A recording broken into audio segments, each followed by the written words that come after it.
அண்ணா திரு விஜய் அவர்களை பொறுத்தவரை நான் ஏற்கனவே பலமுறை சொல்லி இருக்கின்றோம். என்னை பொறுத்தவரை ஒரு டீயும் காஃபியும் எப்பொழுதும் கலக்காது என்று சொல்லிக் கொண்டிருக்கின்றேன். காரணம்,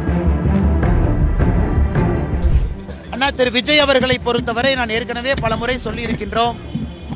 அதிகாரப்பூர்வமாக இந்த கட்சியினுடைய தலைவர் அண்ணன் நயினார் நாகேந்திரன் அவர்கள் அதிகாரப்பூர்வமாக அது போன்ற பேச்சுவார்த்தை எதுவும் இல்லை என்று தொடர்ந்து சொல்லிக் கொண்டிருக்கின்றார்கள். என்னை பொறுத்தவரை ஒரு டீயும் காஃபியும் எப்பொழுதும் கலக்காது என்று சொல்லிக் கொண்டிருக்கின்றேன். காரணம், சித்தாந்தங்கள் வேறு. ஆனால் இன்னைக்கு ஊடக நண்பர்கள் உங்களுடைய ஊகத்தில் தான் பல இடத்துல எழுதுறீங்க. அதனால் நாங்கள் இன்னைக்கு வலிமையாக இருக்கிறோம். தேசிய ஜனநாயக கூட்டணி, அனைத்து இந்திய அண்ணா திராவிட முன்னேற்ற கழகம் தலைமையிலான தேசிய ஜனநாயக கூட்டணி, இன்னைக்கு எங்களுடைய கூட்டணி வலுவாக இருக்கிறது. தேர்தலை சந்திப்பதற்கு தயாராக இருக்கின்றோம். ஒரு பெரும் வெற்றியும் பெறுவோம் என்கின்ற முழு நம்பிக்கை எங்களுக்கு இருக்கு.